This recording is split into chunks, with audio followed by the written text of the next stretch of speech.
दर्शकवृन्द नमस्कार, म क्रान्ति सुब्बा। नेपाल एचडी टिभीमा तपाईँहरूलाई स्वागत छ। सदाझैँ हामी फेरि कोरोना वर्ल्ड वाइड अपडेट लिएर आएका छौँ। आज मसँग एकजना विशेष पाहुना हुनुहुन्छ। त्योभन्दा अगाडि म कोरोना अपडेट बारेमा थोरै बोल्दछु। अहिले संसारका 212वटा देश कोरोनाबाट प्रभावित छन् भने 2वटा सिप पनि प्रभावित छ। जम्मा संसारमा अहिले 38,49,136 जनाको मृत्यु भइसक्यो। माफ गर्नुहोस्, 38,49,136 जना सङ्क्रमित छन् भने 2,65,929 जनाको ज्यान कोरोना भाइरस कोभिड-19ले लिइसकेको छ। नेपालको सन्दर्भमा अहिले 79 केस छ भने हङकङको सन्दर्भमा 1041 केस छ। अब म ढिला नगरिकन आजका मेरा पाहुना हुनुहुन्छ युएसए अमेरिकाको न्युयोर्कबाट। उहाँलाई म निम्त्याउँदछु। उहाँ एक सामाजिक अभियन्ता, विभिन्न नेपालीहरूको सङ्घ संस्थामा आबद्ध, ग्रिन इन्टरनेसनल क्लब नेपालका संस्थापक हुनुहुन्छ। उहाँ हुनुहुन्छ केशव राम राई। उहाँलाई निम्त्याउँदछु म। नमस्कार सर। नमस्कार हजुर सर, अहिले तपाईँ कता हुनुहुन्छ बताइदिनुहोस् त पहिला। म वास्तवमा चाहिँ खोटाङ जिल्ला साकेला गाउँपालिका रतनछा वार्ड नम्बर 2 को हो, तर म अहिले हाल चाहिँ अमेरिकाको न्युयोर्कमा छु भनेर मेरो आफ्नो जानकारी गराउन चाहे यहाँहरूलाई। अमेरिका अहिले वुहानबाट युरोप हुँदै तपाईँको अमेरिका अहिले कोरोना भाइरसको केन्द्रबिन्दु भएको कुरो सर्वविदितै छ। तपाईँ एउटा विशेष गरी न्युयोर्क झन् अमेरिकाभित्रको पनि अर्को केन्द्रबिन्दु कोरोना भाइरसको भन्ने छ।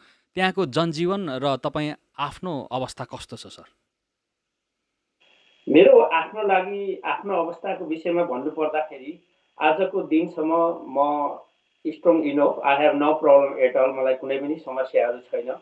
तर न्युयोर्क सहरकै कुरा गर्ने हो भने, अमेरिकाकै कुरा गर्ने भने, यो सिङ्गो संसारको हरेक देशहरूको कम्पेरिटिभमा सबैभन्दा खतरनाक र एकदमै भयावह परिस्थितिमा अहिले छ।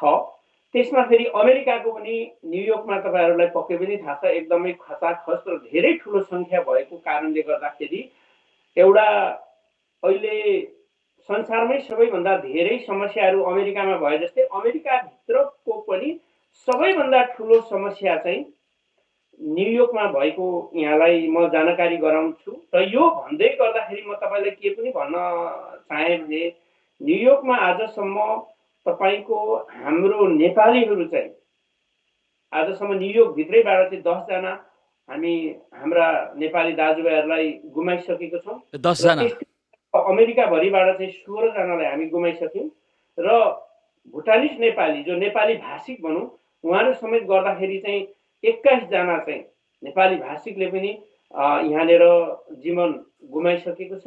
र हिजोको रेकर्डसम्म हेर्दाखेरि न्युयोर्कमा करिब झन्डै, यो त तर एकदम परिवर्तन भइरहन्छ, यहाँनिर छिनछिनमा चेन्ज हुन्छ। हिजोको रेकर्डसम्म हेर्दाखेरि चाहिँ अब न्युयोर्कमा चाहिँ 23,000 भन्दा धेरैले ज्यान गुमाइसकेको अवस्था। 23,000 भनेको त ठुलो सङ्ख्या हो त सर। त्यहाँ भनेपछि चाहिँ त्यहाँ अब मैले एकपल्ट पहिला न्युजमा पढेको थिएँ, अहिले त्यहाँ मानिसहरूको लास चाहिँ पुर्ने ठाउँ, दफन गर्ने ठाउँको पनि अभाव हुँदै गएको अवस्था भनेर बुझेको थिएँ। त्यो साँचो हो? अब यहाँनिर तपाईँले त्यही कुराहरूमा चाहिँ जाने हो भने, हामी सुरुमा यहाँको तहस नहसको अवस्था थियो। यहाँको हाम्रो नेपाली, हाम्रो मान्छेहरू चाहिँ तपाईँको फोन उठाउनलाई पनि धेरै गाह्रो मान्थे। र त्यो बेला चाहिँ हस्पिटलमा पनि बाहिरपट्टि टेन्ट टाकिएको थियो, किनभने त्यो इमर्जेन्सी ठाउँमा चाहिँ अब सङ्क्रमितहरू, बिरामीहरू नअटेको कारणले गर्दा, हस्पिटलमा ठाउँ नभएको कारणले गर्दा, त्यो हस्पिटलको स्पेसहरू सफिसियन्ट नभएको कारणले गर्दाखेरि चाहिँ बाहिर टेन्ट पनि टाकिएको थियो। र अर्को कुरो चाहिँ तपाईँलाई भन्नुपर्दाखेरि चाहिँ त्यतिखेर चाहिँ इमर्जेन्सीमा बिरामीहरूले भयो भनेर बोलाउँदाखेरि पनि हस्पिटलबाट चाहिँ एम्बुलेन्स आएर पनि पहिला राम्रो तरिकाले चेक गरिन्थ्यो। चेक गरेर एकदमै तहस नहसको अवस्था, अब मान्छे चाहिँ छटपटाइ नै राखेको छ भने त्यस्तो मान्छेलाई चाहिँ लाने, नत्र भने अरूलाई चाहिँ अब हस्पिटलमा चाहिँ स्पेस इनफ सफिसियन्ट छैन। त्यो कारणले गर्दा तपाईँहरू चाहिँ अब यहीँनिर आफ्नो चाहिँ नि यो दबाईहरू खाएर यो तरिकाले त्यसरी अब रहनुहोस्, अहिले त्यहाँको समस्याहरू एकदम गाह्रो छ भनेर अब हस्पिटल जान पर्ने मान्छेलाई, लान पर्ने मान्छेलाई पनि नलगेर चाहिँ घरमै छोडिरहेको अवस्था थियो र हस्पिटलमा पनि सफिसियन्ट, विशेष गरी यो अमेरिकाको न्युयोर्कको यो ज्याक्सन हाइट एल्मस क्विन्समा जुन एल्मस हस्पिटल छ त्यहाँ चाहिँ बेडहरू पनि सफिसियन्ट नभएको कारणले गर्दा यहीँको मान्छेहरूलाई पनि अन्य हस्पिटलतिर लाने कामहरू भइरहेको अवस्था थियो। ओके, त्यसो भए हामी यसो गरौँ न, अलिकति ओभरभ्यूतिर जाउँ है, हामी चाहिँ अलिकति विश्व परिवेशलाई पालेर। जस्तै वुहानबाट डिसेम्बर तिर चाहिँ यसको चाहिँ तपाईँको सङ्क्रमण सुरु भयो। त्यसपछि साउथ कोरिया, थाइल्यान्ड हुँदै चाहिँ तपाईँको इन्डोनेसिया हुँदै चाहिँ इटाली, स्पेन, जर्मनी, युके हुने क्रममा अमेरिकामा अलिकति ढिलै चाहिँ वास्तवमा सङ्क्रमण सुरु भएको हो। तर युरोपमा सुरु भइसकेको थियो, वुहानमा त व्यापकै भइसकेको थियो। अमेरिकी सरकारले चाहिँ यसरी कोरोना भाइरस हाम्रो देशमा पनि आउन सक्छ है भन्ने सम्भावनालाई चाहिँ त्यहाँका लिडरहरूले किन पूर्व अनुमान गर्न नसकेकाको कारण हो कि के कारणले त्यहाँ चाहिँ अलिकति बढी मान्छे मर्ने स्थिति आयो? यो विषयमा चाहिँ म तपाईँलाई के भन्न चाहन्छु भने जब चाइना वुहानमा सिटीमा जुन किसिमको यो कोरोना अब त कोभिड-19 स्टार्ट भयो, त्यो हुने बित्तिकै चाहिँ यो अमेरिकाको लिडर मात्रै नभएर म चाहिँ के भन्न चाहन्छु भने सिङ्गो संसारकै जुन जुन देशको चाहिने एउटा नेतृत्व तहमा एउटा निर्णय लेभलमा बसेको व्यक्तित्वहरूले अलिकति यो कुरालाई चाहिँ सिरियस नलिइदिएको अवस्थाले गर्दाखेरि चाहिँ आज यो संसारमै यो यस्तो खालको परिस्थितिहरू सिर्जना भयो। धेरै मान्छेहरूले चाहिँ अब जीवन चाहिँ नै गुमाउन पर्यो। भन्नुको अर्थ तपाईँ बोल्दा भने भन्नुको अर्थ नेताहरूको विश्वस्तरीय नेताहरूको तपाईँको यो चीनदेखि कटेर बाहिर जाँदैन, यो चीनको समस्या हो भन्ने किसिमको एउटा कन्सेप्ट सुरुमा जेनेरेट भएको कि कस्तो भयो?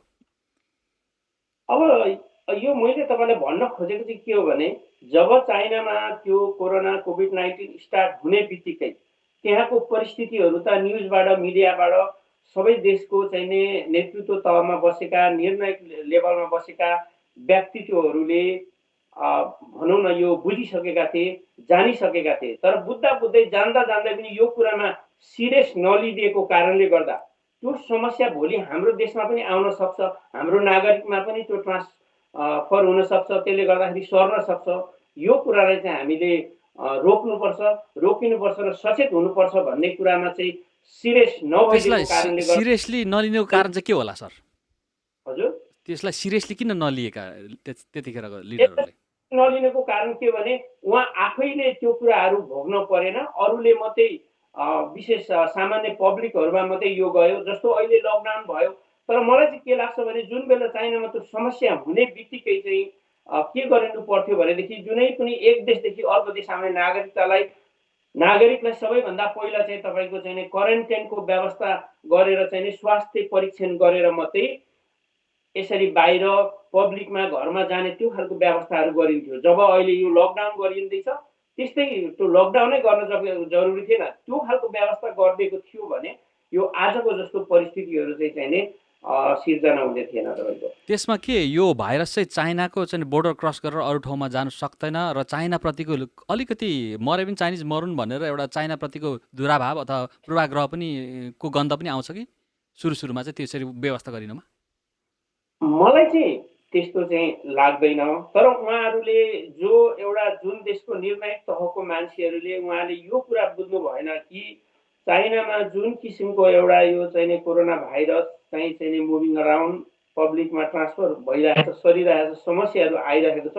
यो समस्या हाम्रो देशमा पनि आउला भन्ने खालको चाहिँ सोचहरू भएन र जुन बेला आइसकेर यो चाहिँ सुरुवात भइसक्यो, सुरुवात हुँदाखेरि चाहिँ लिडरहरू निर्णायक तहमा बस्ने मान्छेहरू सिरियस हुनु भएन। तर उहाँले के गर्नु पर्थ्यो भने त्यो समस्या हुने बित्तिकै कुनै पनि देशको मान्छे कुनै पनि देशमा आउँछ भने सर्वप्रथम चाहिँ क्वारेन्टाइनको व्यवस्था गरेर चाहिँ उहाँहरूलाई चाहिँ तपाईँको चाहिँ स्वास्थ्य परीक्षण गरेर मात्रै बाहिर चाहिँ ओपनली मुभमेन्ट हुने कुरामा चाहिँ छोडिनु पर्थ्यो। त्यसो गरेको भएदेखि यो अहिलेको जुन अवस्थाहरू छ त्यो अवस्था हुनेवाला थिएन तपाईँले। भन्नुको अर्थ कोरोना भाइरसलाई चाहिँ चाहिँ के अरे अलिकति गनिएन भनौँ न। हजुर, यस्ता यस्ता जाबो भाइरस भनेर चाहिँ अलिकति व्यवस्था गरियो। व्यवस्था नै गरिएको हो र यसमा अलिकति चाहिँ नि निर्णायक तहको मान्छेहरूले अब चाहिँ नि सरकारले अलिकति सिरियस नलिदिएको कारणले गर्दाखेरि आज सिङ्गो संसारमा तहस नहसको परिस्थिति सिर्जना भयो र यसलाई चाहिँ एकदमै रेकर्डेड राखेर सम्पूर्ण अब निर्णायक तह मान्छेहरूले चाहिँ यो विषयमा चाहिँ अलिकति अन्तर्क्रिया छलफल गरेर यस्ता समस्याहरू धेरै वर्षतिर आएको रेकर्डहरू छ, भोलि आउँदैन भन्न पनि सकिन्न। त्यसले गर्दाखेरि अब चाहिँ अलिकति आफू पनि सचेत हुन र नागरिकलाई पनि सबैलाई सचेत गराउने खालको एउटा वातावरण बन्नुपर्छ भन्ने मलाई चाहिँ लागिरहेको छ। संसारको एकल महाशक्ति संयुक्त राज्य अमेरिकाको पनि राजधानी न्युयोर्कमा तपाईँ हुनुहुन्छ र चाहिँ नि यस्तो बेलामा एउटा महाशक्ति राष्ट्र, एकल महाशक्ति राष्ट्रको जुन एउटा के अरे ध्वास चाहिँ लगाइन्छ, तर यो कोरोना भाइरसलाई ह्यान्डल गर्ने कुरोमा चाहिँ अमेरिका किन पछि पर्यो जस्तो लाग्छ तपाईँको आफ्नो मूल्याङ्कनमा? अब तपाईँलाई मेरो बुझाइमा अनेस्टली के भन्न चाहन्छु भने यो एकदम देश अब ठुलो छ होइन। अब त्यसमा चाहिँ जनसङ्ख्या पनि एकदम धेरै भएको कारणले र मैले तपाईँलाई अघि पनि धेरै पटक भनिसकेँ, एउटा चाहिँ पोलिटिसियन लिडरहरू चाहिँ निर्णायक ठाउँमा बसिरहेको मान्छेले चाहिँ उनीहरूको परिवारमा उनीहरू आफूमा यो समस्या नभोगेको कारणले, सर्वसाधारणमा मात्रै भएको कारणले र यो चाहिँ एउटा यहाँको जुन जनजीवन छ, लाइफ छ, यहाँको चाहिँ नि अब एउटा व्यापार बिजनेस अनरहरू छन् होइन, यो सबै इकोनोमिकको कुराहरू आउँछ, आर्थिकको कुराहरू आउँछ। यी विविध कारणले गर्दाखेरि चाहिँ अब तपाईँले उनीहरूले अब यो चाहिँ टु बी फ्रेङ्क भन्नुपर्दाखेरि अलिकति सिरियस नलिदिएको कारणले गर्दा र यसको समस्याको समाधान के हो भनेर अलिकति व्यवस्था गरिएको कारणले गर्दा यो परिस्थिति बन्न आयो भन्ने मलाई लाग्छ। भन्नुको अर्थ अब त्यो महाशक्ति राष्ट्रको चाहिँ नि यहाँ चाहिँ नि प्रतिस्पर्धा यस्तो यान त्यान भन्ने चाहिँ नि अब रहेन, त्यसो भए त्यो अब चेन्ज भयो भनौँ न। एउटा चाहिँ नि अब पहिला हामीले जस्तो सोचेको संसार अब रहेन, यो अर्कै संसार भयो होइन। अब यो कोरोना भाइरसले त कोही कसै न त शक्तिशाली राष्ट्रलाई न त सामान्य संस्थालाई यो कसैलाई पनि चाहिने बाँकी राखेन। यसले अहिलेको सर्वशक्ति भनेकै यो एउटा भन्नु पर्दाखेरि चाहिँ नि कोभिड-19 कोरोना भाइरस नै बनेर आयो भन्दाखेरि त्यसमा दुई मत होला भन्ने मलाई चाहिँ लाग्दैन। न त यो शक्तिशाली देश भएर यसलाई चाहिँ सुरक्षा दिन सकियो, न त कुनै चाहिँ धनी देश भएर सुरक्षा दिन सकियो, न त सचेत नागरिक भएको कारणले चाहिँ सुरक्षा दिन सकियो। कोही कसैले कुनै पनि एङ्गलबाट यसरी सुरक्षा दिन सकियो भन्ने मलाई लागेन। दर्शकवृन्द, हामीसँग हुनुहुन्छ केशव राम राईज्यू, सामाजिक अभियन्ता। उहाँ अहिले हाल न्युयोर्कबाट मसँग बोलिरहनु भएको छ। विशेष गरी अमेरिकाको अवस्थाको बारेमा हामी फेरि डिटेलमा एकछिनमा जान्छौँ। अमेरिकाको अहिलेको चाहिँ म अलिकति सुनाइहाल्छु कस्तो रहेछ आँकडा भनेर। सर, म अलिकति सुनाइहाल्छु। 12,63,705 जना सङ्क्रमित अमेरिकामा देखिएको छ होइन। तपाईँको अनि तपाईँको 613 जना 24 घन्टामा सङ्क्रमण भएका छन्। 18 जनाको मृत्यु भएको छ अनि 18 जना नयाँ मृत्यु 24 घन्टामा। 74,817 जनाको मृत्यु अहिले अमेरिकामा पुगिसकेको छ। झन्डै अब यो 75,000 भनेको झन्डै अब 1 लाखको हाराहारीमा यो मृत्यु पुगिसकेको छ। अघि भर्खर मैले न्युज चाहिँ नि के हेरेको थिएँ भने तपाईँको त्यो डेड बडी राख्ने ब्यागहरू 60,000 डेड बडी राख्ने ब्यागहरू पहिल्यै बनाएको थियो, कम्पनीले म्यानुफ्याक्चर गरेको थियो होइन। अब त्यसले त्यो पुगेन, अहिले 74,000 त पुगिसक्यो होइन। 75,000 पुगिसक्यो मर्नेको सङ्ख्या। अनि अहिले भर्खर फेरि चाहिँ नि त्यो कम्पनीलाई चाहिँ 1 लाख अरू डेड बडी राख्ने मृत्यु चाहिँ नि मृतकको चाहिँ नि त्यो मृतक शव राख्ने झोला चाहिँ नि अथवा ब्याग चाहिँ 1 लाखवटा अर्डर गरेको स्थिति छ नयाँ। भन्नुको अर्थ यो 1,74,000 अब 1,74,000 जाने भयो। अब हुनु त अमेरिकामा 20 लाखसम्म म्याक्सिमम चाहिँ नि एकदम चरम लापरवाही भएमा नभए 20 लाखबाट घटेर 10 लाख, 10 लाखबाट घटेर 5 लाख, नभए पनि 2 लाखसम्म चाहिँ मानिस मानिसको मृत्यु हुने 2 लाखसम्मको भन्ने चाहिँ पूर्वानुमान त्यहाँका डाक्टर फाउची लगायतकाहरूले गरिरहेका छन्। त्यो कतिको यथार्थ सम्मत छ तपाईँले त्यहीँ बसेर हेर्दाखेरि चाहिँ? मैले यहीँ बसेर हिजोको अवस्था र आजको अवस्था हेर्दा तपाईँलाई प्रष्ट रूपले भन्नुपर्दाखेरि चाहिँ हिजो चाहिँ को स्थितिमा चाहिँ 5 to 7 भित्रमा चाहिँ एम्बुलेन्सको साइरन चाहिँ कन्टिन्यू बजिरहन्थ्यो।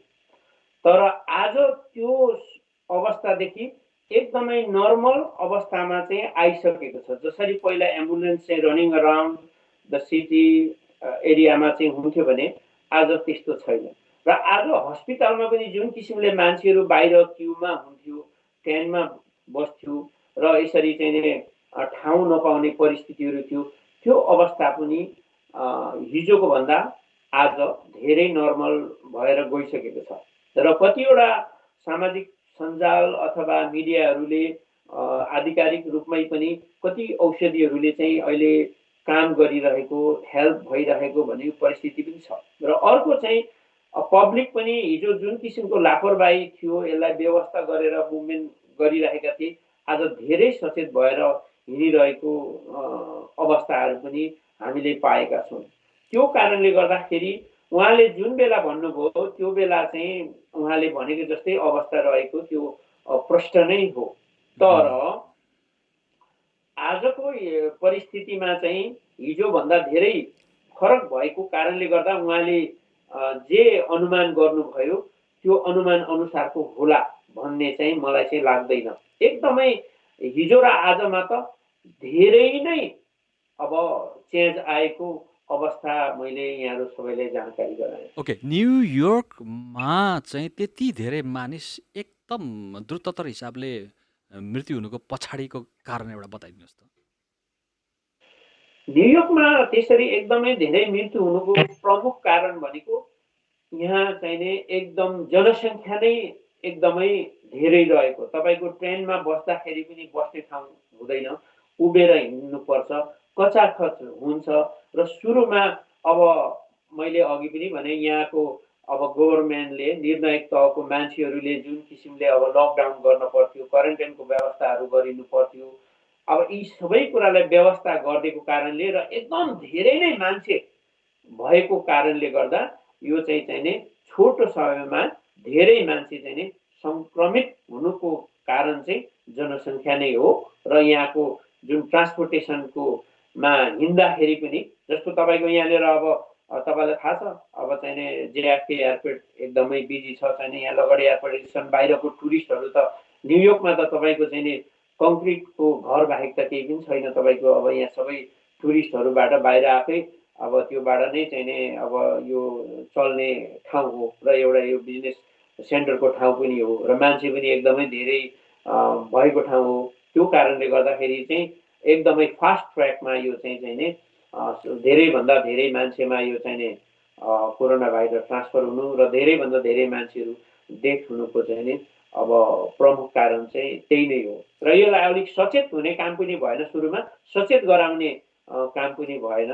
यो एक किसिमको एउटा लापरवाही, यो एक किसिमको ठुलो सङ्ख्या त्यसमा मास्क नलाउनुमा चाहिँ कतिको दोष दिनुपर्छ? मास्क लगाइँदैन, अमेरिकामा मास्क लगाइँदैन, किन त्यसको? मास्क नलाउनु, ग्लोभ नलाउनु, सेनिटाइजर नगर्नु, यो भनिएको कुराहरू व्यवस्था गरिनु, यो त एकदमै ठुलो नेग्लिजेन्सी, एकदमै धेरै ठुलो अब चाहिँ नि गलत भएको यो चाहिँ नि प्रश्न नै छ। यो चाहिँ नि सबैले महसुस गरिसकेको कुरा पनि हो। न्युयोर्कमा अमेरिकाको प्रायः 50 राज्यका मानिसहरू आवत जावत गर्छन् होला सायद, होइन? तपाईँलाई न्युयोर्कमा प्रष्टसँगले भन्नुपर्दा यो 50वटा राज्यको मात्रै नभएर सिङ्गो संसारकै मान्छेहरूको यो एउटा चाहिँ नि हेडक्वार्टरको रूपमा यसलाई मान्छ। संसारकै क्यापिटल अफ द वर्ल्ड नै भन्छ न्युयोर्कलाई। अनि संसारकै मान्छेहरूको चाहिँ नै यहाँ आउने जाने क्रमहरू चाहिँ रहि नै रहन्छ। एट अल द सिजनमा यो मोबिलाइज भइ नै रहने हो। यहाँ चाहिँ एकदम यो चाहिँ 24 आवर्स जोनहरू पनि यहाँनिर चाहिँ धेरै छ तपाईँको। अनि त्यो कारण, त्यो एउटा प्रमुख कारण चाहिँ जनसङ्ख्या पनि हो। जस्तै तपाईँको यस्तो छ नि, तपाईँको जस्तै अब अहिले अमेरिकाको 50 राज्यमा सङ्क्रमित मानिस छन्। ती राज्यहरूमा कसरी यो त मानिसबाट सङ्क्रमण हुने हो, न्युयोर्कबाटै गएका हुन् या मलाई चाहिँ लाग्छ, मेरो आफ्नो अनुमानमा चाहिँ यो पक्कै पनि चाहिँ नि न्युयोर्कबाट नै सुरुवात भएको भन्ने मेरो अनुमान छ। जब यो न्युयोर्कमा सुरुवात भयो, एकदमै धेरै मान्छेमा चाहिँ तुरुन्तको तुरुन्त चाहिँ एकदेखि अर्कोमा ट्रान्सफर भएर सङ्क्रमित सङ्ख्या चाहिँ पनि बढेर जाने, डेथ रेट पनि बढेर जाने, तपाईँको अब चाहिँ नि रिकभर रिकभर पनि नभएको भन्नु मिल्दैन, तपाईँको हो रिकभर पनि भइरहेकै अवस्था हो। तर मेन कुरो तपाईँलाई भन्नुपर्दाखेरि अलिकति कुनै आफ्नो बडीमा डिजिजहरू छ, यसको फ्याक्टरहरू छ भने चाहिँ यसले छिटो सिद्ध्याउने, तपाईँको इम्युनिटी पावर छ, तपाईँ स्ट्रङ हुनुहुन्छ भने तपाईँसँग कोरोना भाइरस भयो भने तपाईँलाई चाहिँ के हुने, तर तपाईँबाट अन्त चाहिँ ट्रान्सफर हुने, उम्, त्यो विशेष कारणले गर्दाखेरि र यहाँ जनसङ्ख्याको धेरै भएको कारणले, अनि यहाँ चाहिँ धेरै यो न्युयोर्कबाट चाहिँ अब यो अमेरिकाभरि यो संसारमै यहाँबाट चाहिँ अब मान्छेहरू आजत मोबिलाइज भएको कारणले गर्दाखेरि मलाई चाहिँ लाग्छ यो कोरोना भाइरस कोभिड-19को एउटा केन्द्र बिन्दुको रूपमा र धेरै सङ्क्रमितको रूपमा र धेरै चाहिँ डेथ रेटको रूपमा एउटा चाहिँ नि न्युयोर्क बन्नुमा मूल कारण चाहिँ यही नै हो भन्ने ओके, चाहिँ म लकडाउन चाहिँ कतिको स्ट्रिक्ट छ त्यहाँ? जस्तै तपाईँ बाहिर निस्किनु पाउनुहुन्छ, सपिङ गर्नु जानु सक्नुहुन्छ, सुपरमार्केट सक्नुहुन्छ, गाडी चलेको छैन, रेल चलेको छ कि छैन, मान्छे सडकमा हिँड्नु आवत गर्नु पाउँछ कि पाउँदैन न्युयोर्कमा चाहिँ भन्नुहोस् त। अब तपाईँलाई अनेस्टली लकडाउनको कुरा गर्ने हो भने, जस्तो अब हाम्रो देश नेपालकै कुरा गरौँ, नेपालमा त अब हाम्रो पब्लिकले पनि पुलिसहरूमाथि अलिकति नेगेटिभ मुभमेन्ट देखाएको छ, पुलिसले पनि धेरै नै कन्ट्रोल गरिरहेको अवस्था। यो त एकदमै स्वतन्त्र राज्य हो, हेर्नुहोस्। अब यहाँ अहिले तपाईँ चाहिँ नि जो कोही बाटोमा हिँड्छन् भने यहाँनिर चाहिँ नि खुल्ला छ, ट्रेन पनि चलिरहेछ, बस पनि चलिरहेछ, मान्छेहरू एक ठाउँदेखि अर्को ठाउँ पनि गइरहेछ, गाडी पनि चलिरहेको छ। तपाईँको यहाँको लकडाउन भनेको खालि रेस्टुरेन्टमा बसेर खानेकुरामा लकडाउन छ, त्यहाँनिर चाहिँ तपाईँको चाहिँ नि तर पनि त्यहाँनिर टेक अवेको व्यवस्था गर्न सकिन्छ, पकाउनु सक्ने, किनेर लान सक्ने, बसेर खान नपाउने तपाईँको। अनि अर्को लकडाउन भनेको यो नेल सेलुनहरू, नेल आर्टहरू, यस्तो यस्तो कुरामा मात्रै। तर यो सामान्य फुडको पसलहरू भनेको एक किसिमले ओपन नै छ तपाईँको। अब तपाईँको चाहिँ नि ट्रेनमा चाहिँ एकदम धेरै मान्छेहरू चाहिँ अब अहिले चाहिँ नि हिँडिरहेकै अवस्था, बसमा हिँडिरहेकै अवस्था। तर यहाँको राम्रो कुरो चाहिँ के मात्रै हो भने अलिकति यहाँको पब्लिक चाहिँ अब भनौँ न शिक्षित भएको कारणले गर्दाखेरि अब धेरै मान्छेहरू चाहिँ आफूले आफै सुरक्षित हुनुपर्छ भन्ने चाहिँ महसुस गरेर भित्रको भित्रै भइदिएको बस्दिएको कारणले मात्रै यो परिस्थिति भएको हो।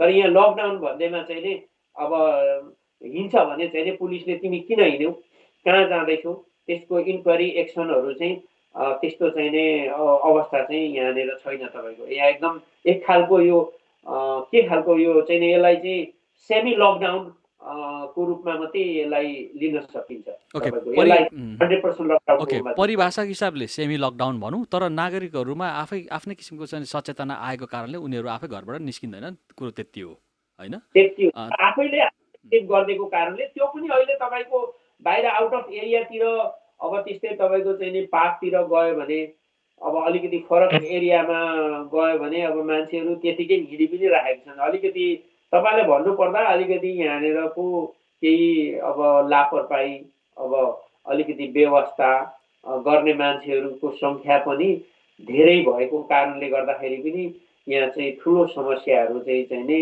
आएको कुरामा खास दुईमत नहोला। यो उच्च मानवाधिकार बहाली भएको देश भएको कारणले पनि त्यो होला सायद। हजुर, तपाईँले जे भन्नुभयो मैले पनि त्यो चाहिँ अब अलिकति महसुस अब गरिएकै कुरा हो तपाईँको होइन।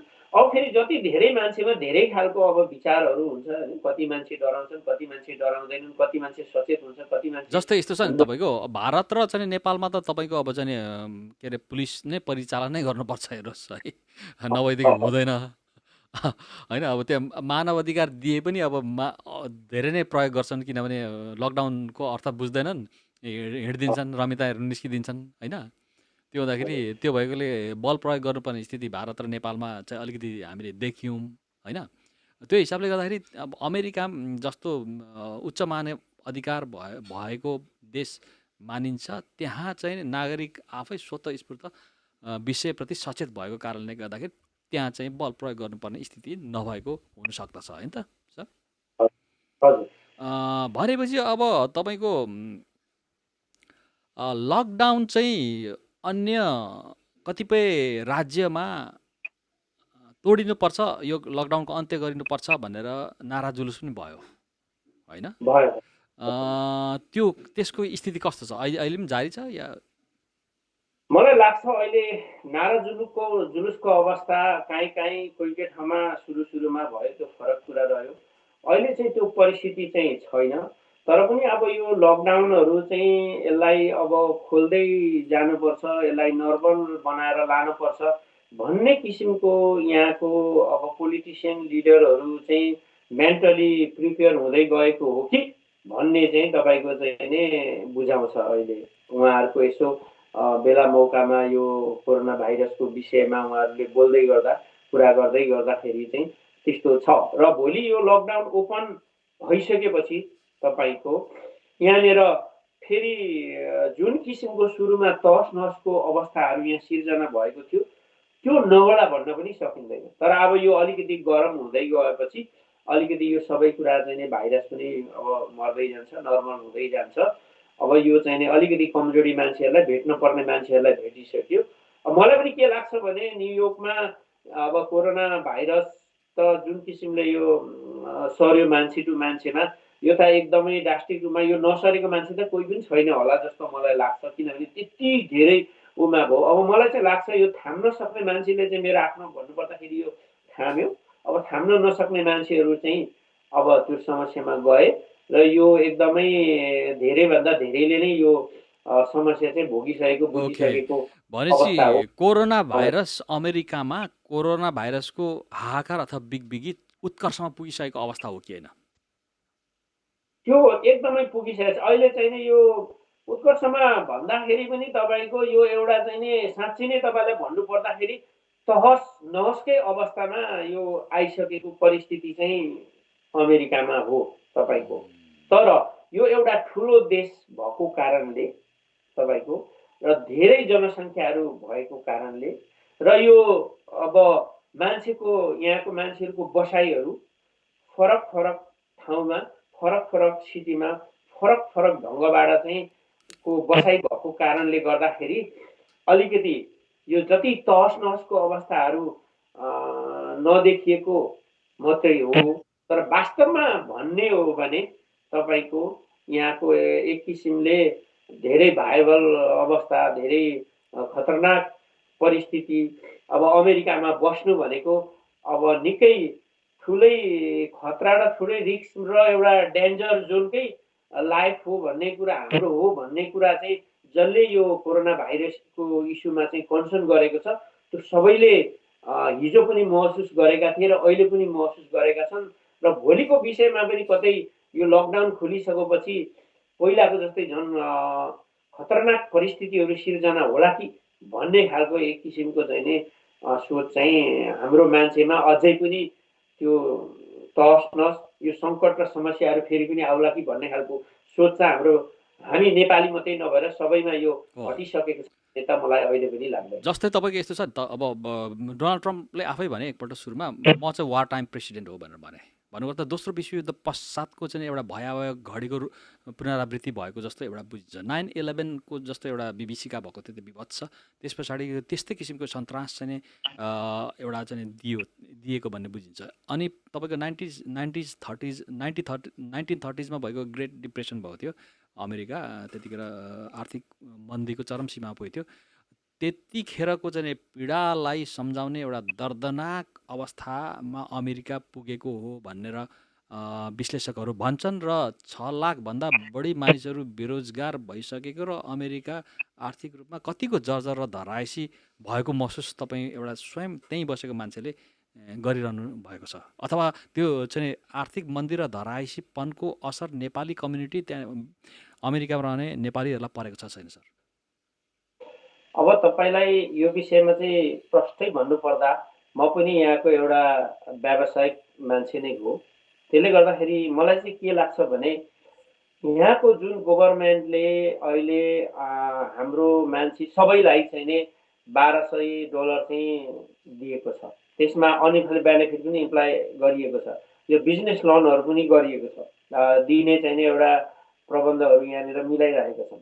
तर मलाई के लाग्छ भने जसले अब यहाँ जागिर मात्रै खाएर बस्नुभएको थियो उहाँहरूको लागि यो कन्टिन्यू गयो भने त यो सबैकै कोही बाँकी रहेन। हेर्नुहोस्, यो सबैलाई एउटा तहस नहसको वातावरणै बनेर गयो।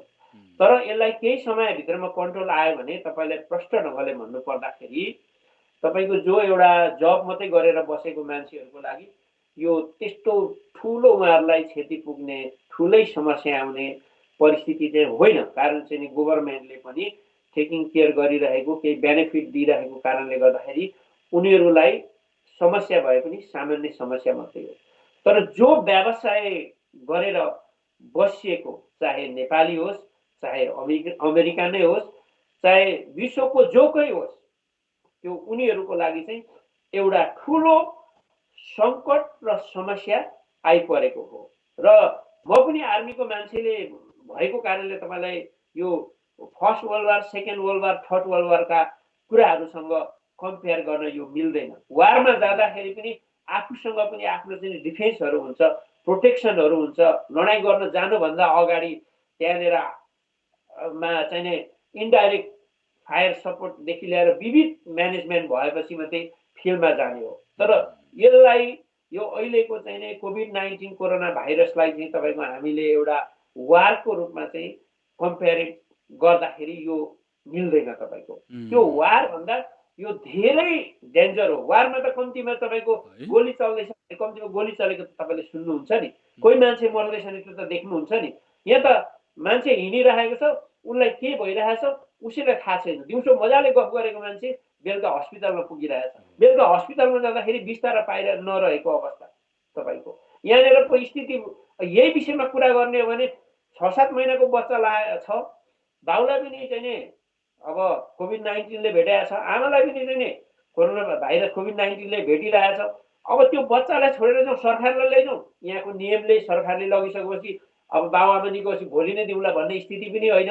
त्यसले गर्दा अब बाउ र आमा मध्ये एकजना चाहिँ अब यसो क्वारेन्टाइनमा जाने, खुल्ला भने एकजना चाहिँ बच्चासँगै बस्ने, अब त्यो परिस्थिति पनि अब यहाँनिर भयो। यो यहाँको स्थितिहरूको विषयमा चाहिँ तपाईँलाई जानकारी नै गराउने हो भने कुनै बम पड्किरहेको ठाउँ भन्दाखेरि पनि, कुनै युद्धको मैदानमा गोली चलिरहेको ठाउँ भन्दाखेरि पनि त्योभन्दा एकदमै धेरै डेन्जर, धेरै खतरनाक, निकै दर्दनाक रहेछ चाहिँ यहाँ अब सिर्जना भएको प्रष्टै हो। यसमा चाहिँ नै यो सिङ्गो संसारले नै वास्तवमा महसुस गरेको कुराहरू हो। मान्छेले यो सुनेर मात्रै यसलाई अलिकति ठिकै सोचेका हुन्, तर व्यावहारिक रूपमा देख्ने मान्छेहरूको लागि यो एउटा भयावह धेरै एउटा चाहिँ नि खतरनाक परिस्थितिहरू चाहिँ नि अहिलेको यो संसारमा भोगिरहेको परिस्थिति हो भन्ने मैले चाहिँ महसुस गरेको छु।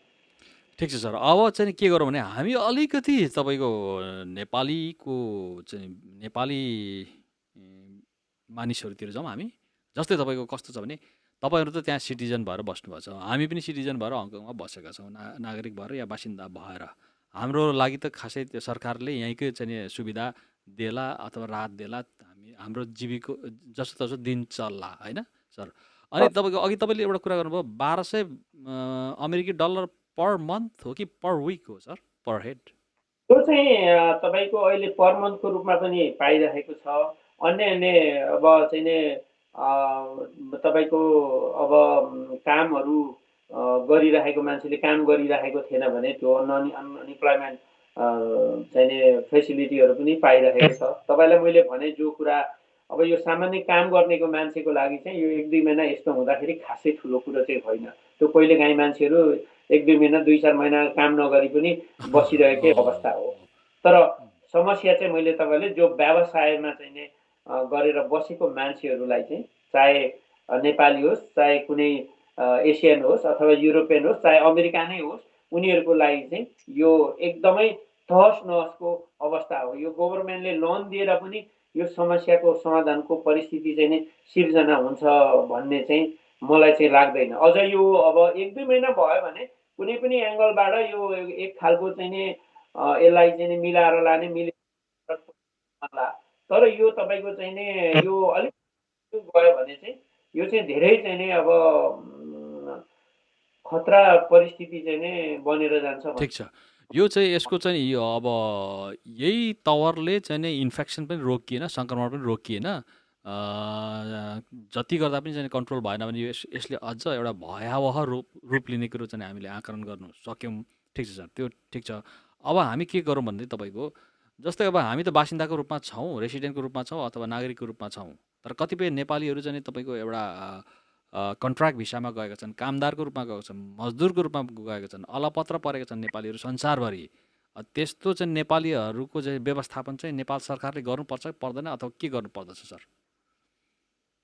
अब यो विषयमा चाहिँ म तपाईँलाई के भन्न चाहन्छु भने नेपाल सरकारको कुरा गर्ने नै हो भने चाहिँ तपाईँको जुन यस्तो कोरोना भाइरसले सिङ्गो संसारमा तहस नहसको परिस्थिति सिर्जना भइरहेको बेलामा नेपालमा जो सत्ता र शक्ति सम्हालिरहेका हाम्रा लिडरहरूले पहिलो कुरो त तपाईँको प्रतिपक्षको पार्टीलाई फुटाउने र आफ्नो पार्टीमा जुटाएर अनि त्यहाँ चाहिँ अपहरण गरेर आफ्नो शक्तिको संरक्षण गर्ने खालको एउटा चाहिँ नेपाल सरकारबाट चाहिँ मोबिलाइज भएको न्युजमा र चाहिँ सामाजिक सञ्जालमा आइरहेको कुरा हो। तर अर्कोतिर फेरि हेर्ने भने आफ्नै पार्टीको सरकार हुँदा हुँदै पनि त्यहीँको लिडरहरूलाई पनि कसलाई अगाडि लाने कसलाई पछाडि बार्ने त्यो चियरमा चाहिँ लडिरहेको परिस्थिति हो हाम्रो चाहिँ देशमा।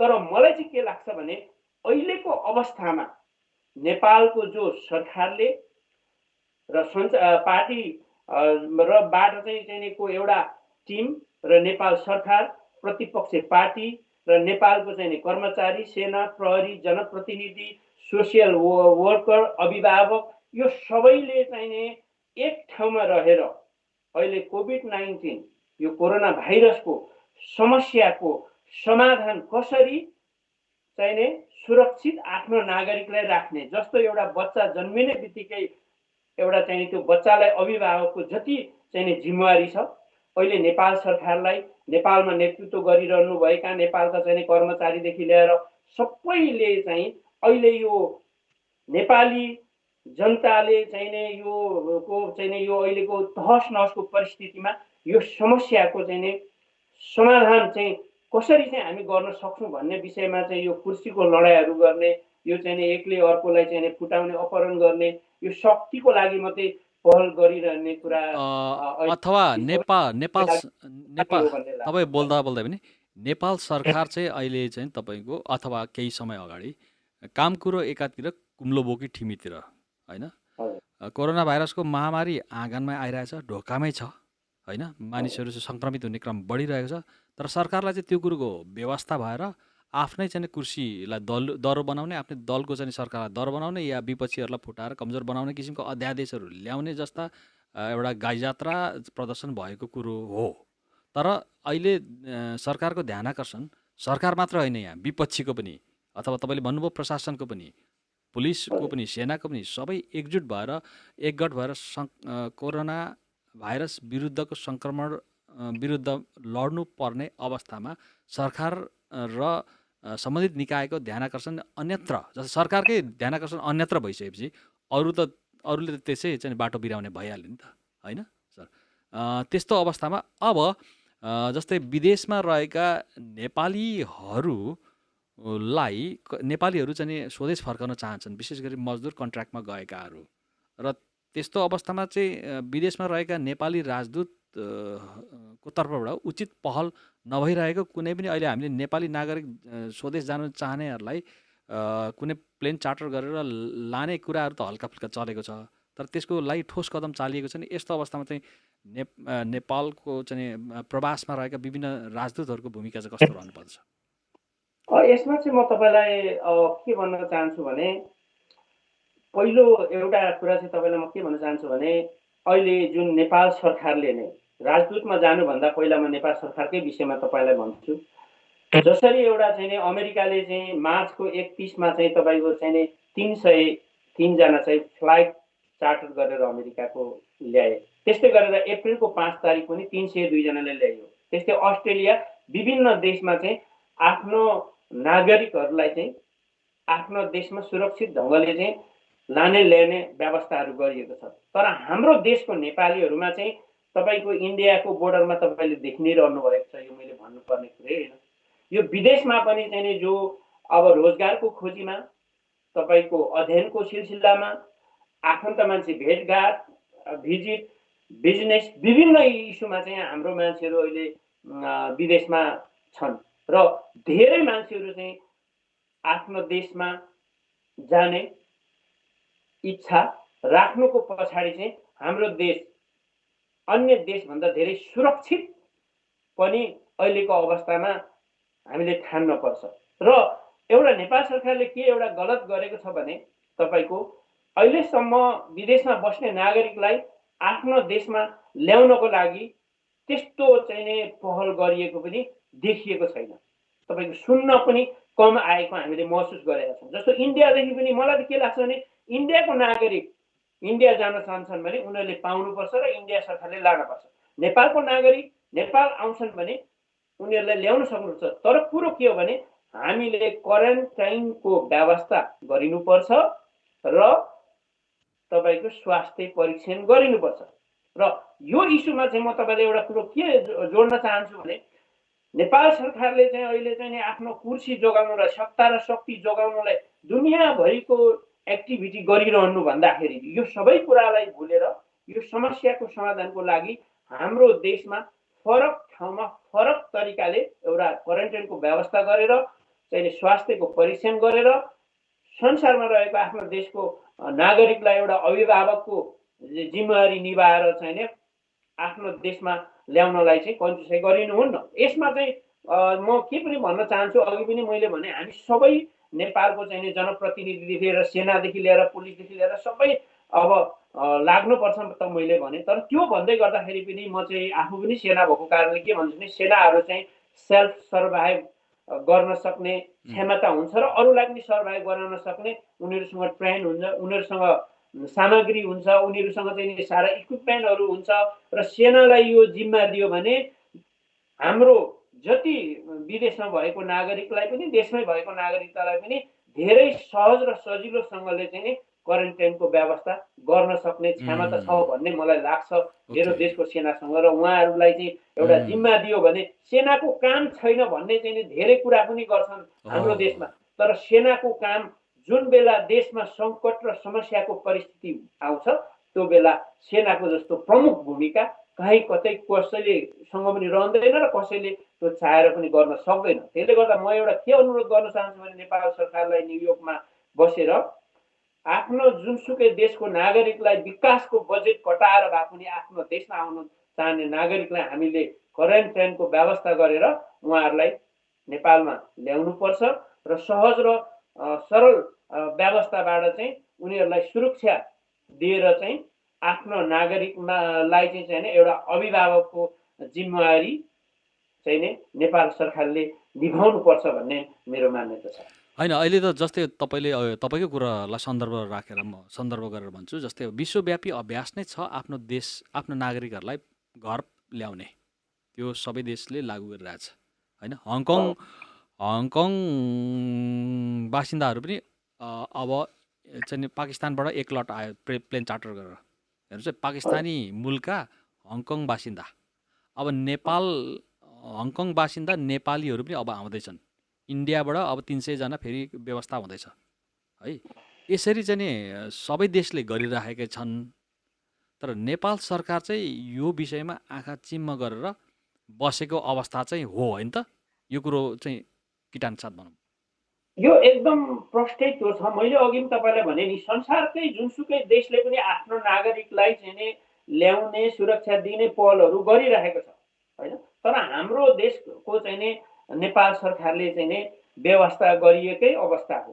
नेपाल सरकारले अहिले त्यहाँको चाहिँ नि सत्ता र शक्ति र कुर्सीको लागि प्रतिपक्ष पार्टी र आफ्नो पार्टीमा चाहिँ नि राजनीतिकरण गरेर विभिन्न समस्या हामीमा उत्रिनुभन्दा नेपालको चाहिँ नेपाल सरकार चाहिँ विभिन्न राजनीतिक दल सेवी कर्मचारी नेपाली जस्तै सेनाको तपाईँ बोल्दा बोल्दै हो नि एउटा एक ठाउँमा संसारमा रहेका हाम्रो नेपालीहरूलाई चाहिँ सुरक्षित ढङ्गले चाहिँ सहज र सजिलो परिस्थितिबाट चाहिँ आफ्नो देशमा क्वारेन्टाइनको व्यवस्था गरेर चाहिँ ल्याउनको लागि अहिलेको भरे यो पहल गर्न अति नै आवश्यक भएको चाहिँ नि भन्ने कुरामा म चाहिँ नि आफ्नो टिकानी साथमा भन्न चाहन्छु। हुन्छ। हामीले चाहिँ नेपाल बाहिर रहेका नेपाली नागरिकलाई सरकारले यथाशीघ्र कुनै न कुनै संयन्त्र अपनाएर नेपाल फर्कन चाहने नागरिकहरूलाई नेपाल फर्कने व्यवस्था मिलाउनु पर्दछ र त्यसमा जस्तै के अरे जस्तै सेनाको कुरा गर्नुभयो तपाईँले, सेनाको काम छैन भन्ने एउटा आम मान्यता छ, तर त्यो होइन। सेनाको काम अहिलेको यो सङ्कटकालमा छ होइन। यस्तो बेलामा सेनाको उपयोग गरेर भए पनि व्यवस्थापन गरौँ र देखिया नदेखे बुझेर पनि नबुझेको जस्तो नगरौँ भन्ने चाहिँ हामी कुरोमा जोडदार हामीले दियौँ होइन सर? हुन्छ। अब यो कुरो भयो, अब त्यस पछाडि नेपाल सरकार आफैले एउटा इनिसिएसन या पहल कदमी गरेमा मात्र अनि सम्बन्धित देशको राजदूतावासले केही गर्नु सक्ने अवस्था आउँदछ। अनि त्यस पछाडि प्रवासी नेपालीहरूको साझा संस्था NRNAले पनि केही गर्नु सक्ने अवस्था आउँदछ। तपाईँ NRNA न्युयोर्क अमेरिकाको पूर्व अध्यक्ष के पो हुनुहुन्छ सर? होइन, म त्यस्तो छैन। म चाहिँ नि एउटा साधारण सदस्य मात्रै हो, लाइफ मेम्बर मात्रै हो, त्यस्तो केही छैन। अच्छा, म यो सङ्कटमा चाहिँ तपाईँको NRNAको भूमिका चाहिँ के रहन्छ? अब म तपाईँको चाहिँ नि NRNAको भूमिकामा जानुभन्दा मैले यो राजदूतहरूको विषयमा चाहिँ म अलिकति तपाईँलाई भन्न चाहेँ। अब अहिले नेपाल सरकारको प्रतिनिधित्व गरेर जुन देशमा चाहिँ नि राजदूतावास छ त्यो चाहिँ नेपालीहरूको घर हो। त्यो जो उहाँहरू चाहिँ नि राजदूत हुनुहुन्छ, उहाँ जुन देशमा हुनुहुन्छ त्यो देशको नेपाली नागरिकको उहाँहरू चाहिँ अभिभावक हो। त्यसले गर्दा म चाहिँ के भन्न चाहन्छु भने जुन देशमा तपाईँहरू नेपालको तर्फबाट प्रतिनिधित्व गरेर राजदूत हुनुहुन्छ, अहिलेको यो समयमा तपाईँहरूले चाहिँ त्यो देशको अब नेपालीहरूको डाटा बेसिस कलेक्ट गरेर आफ्नो देशमा फर्किन माग्नेलाई चाहिँ नि सुरक्षित ढङ्गले पठाउने वातावरण बनाउनु पर्यो र जुन देशमै बस्न चाहनेलाई पनि त्यो देशको नागरिकहरूसँग विभिन्न चाहिँ नि सहयोगहरू जुटाउन सकिने परिस्थितिहरू छ, मिलाउन सक्ने स्थिति छ। त्यो देशमा पनि उनीहरूलाई चाहिँ सुरक्षित ढङ्गले चाहिँ राख्ने वातावरण चाहिँ नि बनाइनुपर्छ र त्यो देशमा यतिखेर यस्तो छ।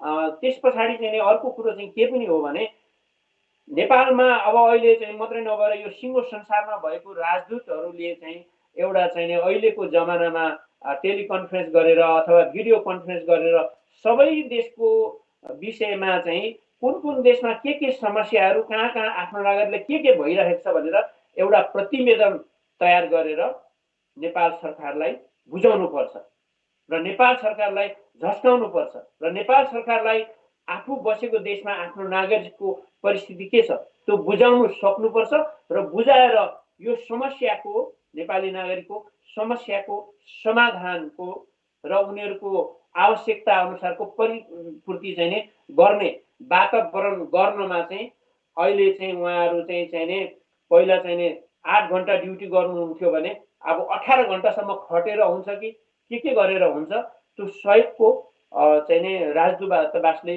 परिस्थिति चाहिँ तयार गर्नुपर्छ भन्ने मलाई चाहिँ लाग्छ। अब अर्को तपाईँले यो NRNको कुराहरू गर्नुभयो, यसमै म अलिकति जोडिहाल्छु र यो राजदूतको कुरो गर्दा म त्यहाँ सकिहाल्छु।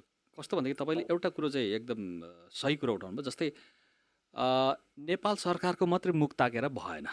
नम्बर 1, राजदूतावास आफैमा एउटा चाहिँ प्राधिकारयुक्त अङ्ग पनि हो विदेशमा बस्ने नेपालीको निमित्त होइन। त्यो हुँदाखेरि दूतावासको पनि आफ्नै त्यहाँ अहम भूमिका कतिपय अवस्थामा रहन्छ र विशेष गरिकन कन्ट्र्याक्टमा गएका मजदुर नेपालीहरू जहाँ छन् लिगल इलिगल रूपमा उनीहरू मुलुक फर्कन चाहन्छन्, पक्कै पनि चाहन्छन्। त्यस्तो अवस्थामा संसारभरिका कहाँ कहाँ राजदूतहरू छन् नेपाली बढी भएका ठाउँका राजदूतहरूले चाहिँ एउटा कन्फरेन्स गरेर भिडियो कन्फरेन्स गरेर एउटा निष्कर्ष निकालेर त्यस पछाडि त्यो निष्कर्ष लाई चाहिँ प्रतिवेदनको रूपमा तयार पारेर नेपाल सरकारलाई एउटा उदासीन सरकारलाई दबाब दिन पनि सकिन्छ। तर हाम्रा राजदूतहरू त्यति सक्षम होला र? उहाँहरू त आफै पैसा तिरेर राजदूत भइरहेका हुन्छन्। अब त्यसो गरेमा त फेरि आफ्नो त्यो राजदूत पनि खुस्किएला भन्ने पनि छ नि त। त्यो फेरि त्यही त मलाई यो राजदूतहरूको विषयमा चाहिँ यो तपाईँले कुरा हुँदै परे पनि राजदूतहरूले अहिले चाहिँ वास्तवमै भन्यो भने 3वटा एङ्गलबाट काम गर्नुपर्छ। एउटा एङ्गल भनेको आफू बसेको देशको नेपाली नागरिकहरूको अवस्था के छ त्यो आफ्नो ढङ्गले पनि नेपाल सरकारलाई जानकारी गराउने, सचेत गराउने, आफ्नो नागरिकले नेपाल जान पठाउन सक्ने एउटा त्यो स्थिति बन्नु पर्यो। अर्को कुरो चाहिँ अहिलेको जमाना टेक्नोलोजीको जमानामा सिङ्गो संसारमा रहेको नेपालीहरूको परिस्थिति के छ त, होइन? यसको चाहिँ कन्क्लुजनहरू निकालेर चाहिँ सबै देशको राजदूतहरूले चाहिँ नेपाल सरकारलाई चाहिँ प्रतिवेदन बुझाएर अहिलेको परिस्थितिबाट यो समस्याबाट आफ्नो नागरिकलाई चाहिँ उद्धार गर्ने वातावरण पनि बनाउनु पर्यो। र यतिखेर अर्को परिस्थिति भनेको के पनि हो भने तपाईँको चाहिँ नि जुन जुन देशमा हाम्रो नेपाली नागरिकहरू अध्ययनको लागि बसेका छन्, रोजगारको लागि बसेका छन्, विविध इस्युमा व्यवसायको हिसाबले बसेका छन्, त्यस्तो मान्छेहरूसँग चाहिँ यहाँको त्यो लोकल मान्छेहरूसँग तपाईँको हामीले चाहिँ लोकल मान्छेसँग पनि लोकल यहाँको नागरिकहरूसँग पनि एक किसिमको सम्बन्ध सहकार्य गरेर एउटा नेपालीहरूको चाहिँ नि सद्भाव, सहयोग, पहिचान, हाम्रो भावना चाहिँ नि एक ठाउँमा राखेर जुन देशमा बसिएको छ त्यो देशको नागरिकसँग पनि एउटा नेपालीको पहिचान, नेपालीहरूको भावना, एउटा सहयोग, एउटा सद्भाव चाहिँ नि बाँड्ने एउटा परिस्थिति पनि सिर्जना गर्न अहिलेको आवश्यकता हो।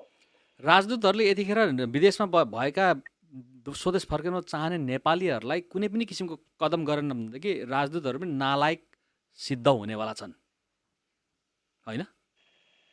आजको यो परिस्थितिमा जस्तै अबको 1 महिना पछाडि त गरेर भएन नि त सर। अबको 1 महिना पछाडि त तपाईँको कोरोना नै निर्मूल भइसक्ला। गर्नुपर्ने भने अहिले गर्नु पर्यो, नभएदेखि चाहिँ त्यो पछि गरेर कामै छैन।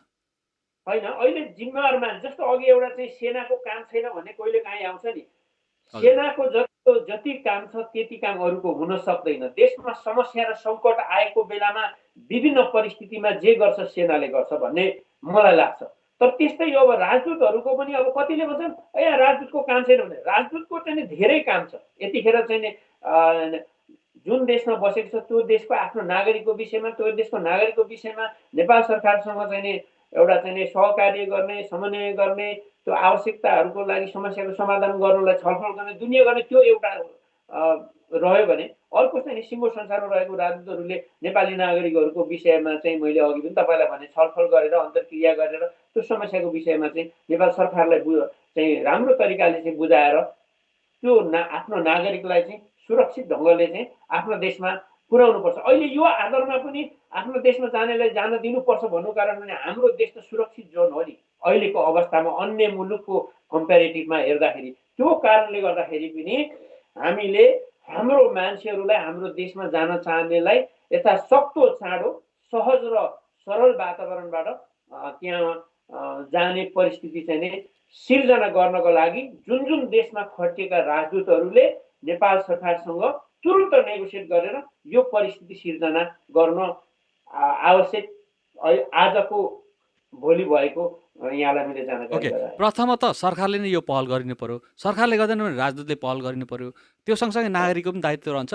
के अरे सम्बन्धित देशका मजदुरहरूले कन्ट्र्याक्टमा गएका विद्यार्थी के अरे व्यापारी अथवा कुन हिसाबले तपाईँ विदेशमा हुनुहुन्छ तपाईँहरूले चाहिँ पनि राजदूतावासमा चाहिँ दबाब सिर्जना गराउनु पर्यो। भनेपछि सबै तिनै तहका मान्छेहरूको चाहिँ तबकाको चाहिँ आफ्नो किसिमको रोल चाहिँ खेल्नुपर्ने यहाँ देखियो, होइन? कुन चाहिँ अब तर जस्तै अब तपाईँको राजदूत चाहिँ कानमा तेल हालेर बसे पनि जनदबाब आयो भने के अरे कान खोलिन सक्छ।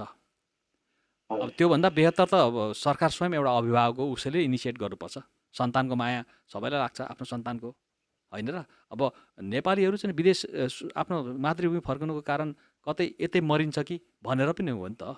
आफ्नै देशमा आफन्तको अगाडि नै मरौँ न भन्ने पनि त हो नि त, होइन, किनभने कोभिड-19ले त आजको भोलि नि मान्छे मारिरहेछ मिनेटमै, होइन? होइन उम्, हजुर मर्नेको अब पक्षमा जाने भने त तहस नहसकै चाहिँ नि त्यो अवस्था हुँदाखेरि यस्तो यो जस्तो दुर्दान्त र दारुण अवस्था त हुँदैन जस्तो लाग्छ, होइन? त्यो हो। हुँदाखेरि यो विषयलाई चाहिँ हेलचेक्राइ चाहिँ नेपाल सरकारले सर्वप्रथम र विदेशमा भएको चाहिँ राजदूतावासले अनि विदेशमै भएका नागरिकहरूको पनि आफ्नो स्तरको चाहिँ दायित्व चाहिँ छ र त्यसमा सचेततापूर्वक गर्नुपर्दछ भन्ने मलाई पनि लाग्दछ, हामीलाई पनि लाग्दछ। हामी त्यही कुरोमाथि हाइलाइट गरेर यो पक्षलाई अहिले बिट मारौँ। अनि तपाईँको एनआरएनएको भूमिका पनि एउटा त्यो पनि एउटा चाहिँ अब नागरिक चाहिँ नि नागरिकहरूकै नेपाली नागरिकहरूकै प्रवासी नेपाली नागरिकहरूकै चाहिँ एउटा संस्था हो। उनीहरूको पनि एउटा केही न केही दायित्व त रहन्छ नै। तपाईँले यसबारेमा छोटो प्रकाश पारिदिनुहोस् न। अब यो एनआरएनको विषयमा अनि नेपालीहरूको विभिन्न सङ्घ संस्थाको विषयमा एनआरएनकै मात्रै कुरा गर्दै गर्दाखेरि साँच्चै भनौँ भने नेपालको राजनीतिक दलको चाहिँ नि भातृ सङ्गठनहरू पनि अहिले चाहिँ नि विभिन्न देशमा स्थापना भएको छ। इभन जनता समाजवादी पार्टीको पनि 29वटा देशभन्दा धेरैमा सङ्गठन विस्तार भएको छ। नेपाली काङ्ग्रेसको जनसम्पर्क समिति भनेर अब चाहिँ नि मलाई लाग्छ चाहिँ 40-50वटा धेरै देशमा चाहिँ स्थापना भइसकेको छ। अब नेकपाको पनि त्यसरी नै भइरहेको छ र एनआरएन छ। यसमा चाहिँ म चाहिँ के भन्न चाहन्छु भने एनआरएन लगायत यो विभिन्न चाहिँ नि पोलिटिकल एफिलिएटेडको चाहिँ नि एउटा भातृ सङ्गठन र अन्य नन प्रफिट अर्गनाइजेसनहरू यिनीहरू सबैले चाहिँ नि एकमुष्टमा आफ्नो नागरिकहरू चाहिँ कहाँ के अवस्थामा छ भन्ने चाहिँ एउटा चाहिँ नि बुझेर चाहिँ नेपाल सरकारलाई झस्काउन बुझाउन आवश्यक छ। र एनआरएमकै सन्दर्भमा मात्रै भन्नुपर्दाखेरि चाहिँ के भन्न चाहन्छु भने जुनसुकै देशमा पनि एनआरएमको चाहिँ नि मेम्बर बन्नुपर्ने स्थितिहरू बन्नुपर्ने हुन्छ। त्यो मेम्बरमा बन्दाखेरि उठाइएको बजेटहरूलाई चाहिँ अहिलेको यो भाइबल परिस्थितिमा जुन जुन देशमा भएका विद्यार्थी लगायत अन्य जो आवश्यक परेका आफ्नो देशको नागरिकलाई चाहिने सहयोगको वातावरण बनाउनु पर्छ। र मैले एउटा कुरो के भन्न चाहन्छु भने यो सङ्घ संस्थाले फेरि नगरेकै चाहिँ भन्न मिल्दैन। अहिले जे गरेको छ अब एनआरएन लगायत यहाँका विभिन्न सङ्घ संस्थाहरूले नै हाम्रो मान्छेहरूलाई चाहिँ एउटा सहयोग गरिरहेको अवस्था छ। तर म उहाँहरूलाई के भन्न चाहन्छु भने हामीले हाम्रो मान्छेलाई मात्रै नभएर हामी अरू देशको अरू समग्रमा सबैसँग चाहिँ नि सहकार्य गर्ने खालको चाहिँ एउटा नेपालीको पहिचान नेपालीको एउटा भावना चाहिँ यो बाँड्ने समय हो। त्यसरी बाँड्नुपर्छ भन्ने मलाई चाहिँ लाग्छ। यो कोरोना सचेतनता ग्रुप एउटा चाहिँ नि हामीले न्युयोर्कमा पनि यहाँ स्थापना भएको छ। म व्यक्तिहरूको नामै चाहिँ लिन्न, तर त्यहाँनिर चाहिँ जनसम्पर्क समिति, नेपाली समाज अमेरिका, प्रवासी एकता मञ्च लगायत जनजाति महासङ्घ अमेरिका र यहाँ विभिन्न चाहिँ नि सङ्घ संस्थाहरूको एउटा एकमुष्टको एउटा टिम अमेरिकामा न्युयोर्कमा बनेको छ। त्यो टिमले चाहिँ विभिन्न बाहिर सङ्क्रमण कम भएको स्टेटहरूबाट अब चाहिँ सिङ्गापुरबाट, चाइनाबाट मास्कहरू ल्याएर, सेनिटाइजरहरू ल्याएर, ट्रेनरहरू ल्याएर विभिन्न अब चाहिँ विद्यार्थीहरूलाई चाहिँ सानोतिनो आवश्यकको आर्थिक सहयोगदेखि लिएर अब चाहिँ ग्रोसरी खानेकुराको आवश्यकता अनुसारको चाहिँ परिपूर्ति गर्नेदेखि लिएर यो सबै कुराहरू बाँड्ने सहयोग गर्ने चाहिने एउटा जो काम चाहिँ आज चाहिने नेपाली समुदायको सङ्घ संस्थाहरूले चाहिँ धेरै राम्रो काम गरिरहेको चाहिँ र चाहिँ म तपाईँलाई अब जानकारी गराउन चाहन्छु। त न्युयोर्कको हलमा भने हिजो चाहिँ मान्छेले फन्ड उठाउनु त उनीहरूलाई कस्तो गाह्रो थियो भने त्यतिखेर हाम्रो साथीहरूले हामीलाई के भन्थ्यो भने मलाई केही सालले के सब्जी अब त बाहिर निक्लिनलाई पनि अब चाहिँ हामीले विचार गर्नुपर्ने भयो। कुन मान्छेलाई कति समस्या छ, उसको समस्या कति जटिल छ, त्यो बुझेर मात्रै फुल प्रोटेक्सनमा हामी हिँड्नु पर्यो। नत्र भने चाहिँ यहाँ चाहिँ धेरै खतरा परिस्थितिहरू चाहिँ आइपरेको भन्थे। तर त्यसो भन्दै गर्दाखेरि मलाई के लाग्यो भने यो रक्सी खानेहरूलाई, यो खैनी खानेहरूलाई, यो नखानुपर्ने चिज खानेहरूलाई त्यो एक खालको एडिक्ट हुँदो रहेछ। त्यस्तै यो समाज सेवा भन्ने पनि सामाजिक काम गर्ने मान्छेहरूलाई त्यो एडिक्ट हुँदो रहेछ। त्यो साथीहरूले भन्दा चाहिँ त्यसो भन्ने, तर कोही चाहिँ सेनिटाइजर पुऱ्याउनु कुदिरहेछ, कोही चाहिँ मास्क पुऱ्याउन कुदिरहेको छ। कोही तपाईँको चाहिँ ग्रोसरीको लागि चाहिँ खानेकुरा छैन त्यो पुर्याउनु गइरहेको छ, कसैले चाहिँ अब मास्क लाएर हस्पिटल लाने कामहरू गरिरहेको छ। त्यो कारणले गर्दाखेरि म के पनि आज तपाईँलाई भन्न चाहन्छु भने जो जस साथीहरूले चाहिँ नि अब यो सङ्कटको घडीमा उहाँहरूले हाम्रो मान्छेहरूको आवश्यकतामा सहयोग गर्नुभयो। आज नेपाल एसटिडी टिभी मार्फत उहाँहरूलाई म हृदयबाट नै होइन उहाँहरूले गर्नुभएको कामलाई एउटा प्रशंसनीय नमुना उदाहरणको रूपमा छ, त्यस उहाँहरूलाई म एउटा धन्यवाद दिन पनि चाहन्छु। र यो भन्दै गर्दाखेरि मलाई पनि मेरो समुदायबाट एकजना मान्छे बितेको थियो, तर नामै त म किन लिइरहनु पर्यो र होइन, धेरै मान्छेहरू बितेका छन्। तर म कसैको नाम लिँदै भन्दै गर्दाखेरि दुईजना मान्छेको चाहिँ नाम लिन चाहन्छु। मेरो एकजना समुदायको मेरो दाइ चाहिँ नि जो बित्दाखेरि चाहिँ उहाँको चाहिँ नि बडी भेट्नलाई चाहिँ धेरै मान्छे मरेको कारणले मलाई धेरै गाह्रो भएको थियो। त्यो चाहिँ एउटा चाहिँ नि खसोखास पत्रिकाको सम्पादक किशोर पन्थीज्यूले हरि भण्डारीजी चाहिँ नि जो एउटा मेरील्यान्डको हाउस अफ डेलिगेट हुनुहुन्थ्यो र उहाँसँग कनेक्सन गरेर उहाँको पहलले गर्दाखेरि उहाँको बडी पनि भेट्न सकियो। एउटा सामूहिक सेन्ट्रलाइज अब च्यानमा चाहिँ हुने ठाउँमा चाहिँ उहाँलाई इन्डिभिजुअली हाम्रो संस्कार अनुसार यहाँ दाह संस्कार गर्न पाइयो, नेपालमा गरियो, सबै उहाँको आफन्तलाई पनि जानकारी गराइयो र मैले उहाँहरू दुईजनालाई चाहिँ विशेष धन्यवाद दिनै पर्ने हुन्छ। र मैले हरि भण्डारी जो उहाँ डेलिगेट चाहिँ अमेरिकाको मेरील्यान्ड जस्तो राज्यमा चाहिँ उहाँ बन्न सक्नुभयो र मैले उहाँलाई के भने हरिजी तपाईँ यसपालि चाहिँ यहाँको हाउस अफ डेलिगेट जित्नु भएको कारण चाहिँ हाम्रो नेपालीको सौभाग्यले, हामी नेपालीहरूको भाग्यले गर्दा चाहिँ तपाईँ मेरील्यान्ड राज्यको चाहिँ हाउस अफ डेलिगेट बन्न सक्नुभयो, जुन कारणले गर्दाखेरि चाहिँ आज हाम्रा सङ्क्रमित नेपालीहरूलाई, जीवन गुमाएका नेपालीहरूलाई विभिन्न आवश्यकता र परिस्थितिमा चाहिँ हरि भण्डारीको कारणले गर्दाखेरि चाहिँ सबै कुराहरू चाहिँ सहज र सजिलो ढङ्गले त्यो समस्याहरू समाधान भएको थियो। र म आफैले पनि त्यो कार्यहरूमा डिलिङ गर्दा सुरुमा मलाई धेरै गाह्रो भएको थियो, तर उहाँहरूको सहयोगले मैले पाइसकेपछि र त्यो उहाँ दाजुको मात्रै नभएर अन्य हाम्रा नेपालीहरूको साथीभाइहरूको लागि पनि चाहिँ सबैको लागि चाहिँ समग्र नेपालीको लागि चाहिँ अहिले हरि भण्डारी चाहिँ मेरील्यान्डको हाउस अफ डेलिगेट चाहिँ एकदमै दौडधुप त्यो भनेको सांसद सोसर हो? हजुर, त्यो भनेको सांसद सोसर हो? सांसद अब डेलिगेट त्यहाँको हाउस अफ डेलिगेट भनेपछि त्यहाँको चाहिँ एउटा ल मेकर, तपाईँको ल मेकर, हजुर, सांसद भनौँ न। त्यो क्षेत्रमा उहाँले कानुन बनाउनुहुन्छ, तर उहाँ जनप्रतिनिधि भइदिनु भएको कारणले गर्दाखेरि उहाँको कलहरू अब त्यो परिस्थितिमा उठ्ने, उहाँले भनिदिएको कुराहरू सुन्ने, अनि उहाँको कारणले गर्दाखेरि चाहिँ कतिवटा एनजिओहरूबाट पनि अब त्यो लासहरू जलाउनको लागि आवश्यक भए सहयोगहरू चाहिँ उपलब्ध हुने होइन। र हामी पनि अहिले उहाँलाई के पनि हामीले भनेका छौँ भने तपाईँ चाहिँ अहिलेको परिस्थितिमा यो देशको नेता हो, हामी सबै कार्यकर्ता हो। हरि भण्डारीको लागि हामी नेपालीले गर्न सक्ने कुराहरूमा कुनै कुरामा पनि हामी पछि हट्दैनौँ। यो एउटा चाहिँ उदाहरण र नमुना काम गर्नुभएको छ, यो वास्तविक गर्नुभएको थियो। त्यो कारणले गर्दाखेरि किशोर पन्थीजी चाहिँ खसोखासको सम्पादक अनि हरि भण्डारीजीले चाहिँ त्यो मेरो समुदायको दाजुलाई मात्रै नभएर अन्य धेरैलाई सहयोग गर्नुभएको प्रष्ट कुरा हो। र मैले अरू साथीभाइहरूको नाम नलिए तापनि उहाँहरू चाहिँ विशेष समय दिएर खट्नु र केही कामहरू गर्नुभएको कारणले गर्दा म यो नेपाल एसडिडी टेलिभिजनबाटै उहाँहरूलाई चाहिँ एकमुष्टमा विशेष धन्यवाद दिन चाहन्छु। र म अब united Kirat organisation America new york च्याप्टरको प्रेसिडेन्टको हैसियतले पनि मेरो आफ्नै समुदायको मान्छे बितेको र मेरो आफ्नो समुदायकै मान्छेले सहयोग पाएको कारणले गर्दाखेरि पनि म मेरो सङ्गठन युकेआरए युनाइटेड किराँत अर्गनाइजेसन अफ अमेरिकाको सम्पूर्ण मेम्बरहरूको तर्फबाट पनि म उहाँहरू दुईजनालाई धन्यवाद ज्ञापन गर्न चाहन्छु।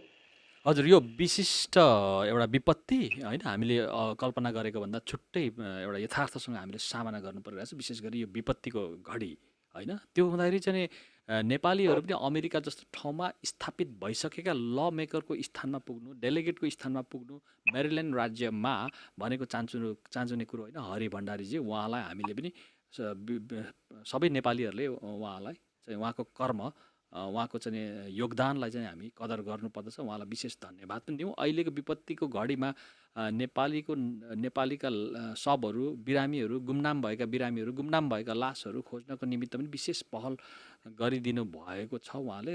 र खसोखास .com का पत्रकार के पो भन्नुभयो उहाँको नाम? सम्पादक नाम के पो भन्नुभयो? किशोरपन्थी, खसोखासका पत्रिकाका सम्पादक ओके, किशोरपन्थी। खसोखास पत्रिकाका सम्पादक किशोरपन्थी ज्यूको पनि एउटा नागरिकप्रतिको उत्तरदायित्व उहाँले पूर्ण रूपमा वहन गरेको हामीलाई महसुस भएको छ। उहाँलाई पनि विशेष धन्यवाद दिउँ। र अन्य आफ्नो ठाउँबाट सम्पूर्ण विदेशमा भएका नेपालीहरूले, एनआरएनए नेपालीहरूले अहिलेको विपत्तिमा एकजुट भएर कुनै पनि किसिमको चाहिँ डिस्क्रिमिनेसन र आफ्नो बैरभावलाई पर थाती राखेर, पूर्वाग्रहलाई थाती राखेर अहिले एकजुट भएर चाहिँ कम्युनिटी सर्भिसमा अथवा विपदमा परेका नेपालीहरूलाई सहयोग गर्ने क्रम जुन जारी छ, यो गर्ने बेला पनि हो। र यस्तो बेलामा हामीले नगरेर कस्तो बेलामा गर्ने भन्ने चुनौती पनि छुट्टै ढङ्गले हामीसँग आएको छ, जुन गरिरहनुपर्छ नेपालीहरूले। हामी धेरै चाहिँ यो कुरोमा चाहिँ एकदम उत्साहित छौँ, सराहना पनि गर्दछौँ। सर, अब जाँदा जाँदै हाम्रो समय पनि सकिएछ कि तपाईँ अरू कुन कुन संस्थामा आबद्ध हुनुहुन्छ? एउटा चाहिँ अहिले जुन ग्रिन के भन्नु हो, ग्रिन इन्टरनेसनल क्लब नेपाल लगायत अन्य कुन कुन संस्थामा हुनुहुन्छ र के गर्दै हुनुहुन्छ, त्यो छोटकरीमा राखेर हामी बिदा हुन सर। अब यो चाहिँ धेरैवटा संस्थाहरूमा नै काम गरिसक्यो होइन। तपाईँको एउटा चाहिँ अब जनजाति महासङ्घ अमेरिकामा एउटा संस्थापक सदस्यकै रूपमा म थिएँ। अब त्यस्तै गरेर म अहिले जुन मेरो एउटा आफ्नो संस्थाको कुराहरू गरेँ, त्यहाँको एउटा जिम्मेवार ठाउँमा नै अब अहिले न्युयोर्क च्याप्टरको प्रेसिडेन्टमा कार्यरत छु। र यो एउटा ग्रिन इन्टरनेसनल क्लबको चाहिँ म नेपालमा आएको बेलामा अलिकति समाजसेवा, सामाजिक कामहरू गरौँ, देशमा चाहिँ हरियाली हरभर बनाउँ, बोट बिरुवाहरू रोपौँ, विभिन्न कार्यहरू गरौँ, खेलकुददेखि लिएर साङ्गीतिक कार्यक्रमदेखि लिएर सबै समग्रमा एउटा चेतनामूलक काम गरौँ भन्ने हिसाब किताबबाट चाहिँ यो ग्रिन इन्टरनेसनल क्लब पनि चाहिँ हामीले चाहिँ अब स्थापना गरिएको छ। अहिले अब नेपाली समाज अमेरिकाको पनि म एउटा चाहिँ सेन्ट्रल मेम्बर, केन्द्रीय सदस्यको रूपमा छु। अब यस्तै अब भनौँ न, अब धेरै सङ्घ संस्थातिर चाहिँ नि आबद्ध भएर काम गरिरहेकै अवस्था हो। तर अब अहिले रिसेन्टली चाहिँ म एउटा नेपाली समाज अमेरिका र यो ग्रिन इन्टरनेसनल क्लब र भनौँ यहाँनिर चाहिँ म अहिले र मेरो यो युनाइटेड थियोरापिटिक अर्गनाइजेसन अफ अमेरिका, यो तिनवटा संस्थामा चाहिँ यतिखेर चाहिँ नि अब एक्टिभली रिसेन्ट मुभमेन्टहरूमा चाहिँ म आबद्ध छु भने मैले तपाईँलाई। र म यो गर्दै गर्दाखेरि म एउटा कुरो चाहिँ के हजुरलाई म भन्न चाहेँ भने, यो नेपालमा जुन अहिले राहतहरू चाहिँ 80 करोडसम्मको बाँडिएको छ भनेर चाहिँ अब आएको छ नि बाहिर कुरा तपाईँको होइन, व्यावहारिकतामा कति छ, यो विषयमा चाहिँ म तपाईँलाई के भन्न चाहेँ भने, यो चाहिँ नेपाल एचडी टेलिभिजनबाट नेपालमा राहत बाँड्दाखेरि चाहिँ तपाईँको चाहिँ गाउँपालिकामा, उपमहानगरपालिका, अब चाहिँ महानगरपालिका चाहिँ प्रदेशमा त्यसरी बजेट छुट्याइयो भने चाहिँ त्यो बजेट चाहिँ तपाईँको पानीमा चाहिँ नुन हाले जस्तै हुन्छ, त्यो बिलिँदै जान्छ, त्यो सिकिँदै जान्छ, जनताले राहत पाउँदैन।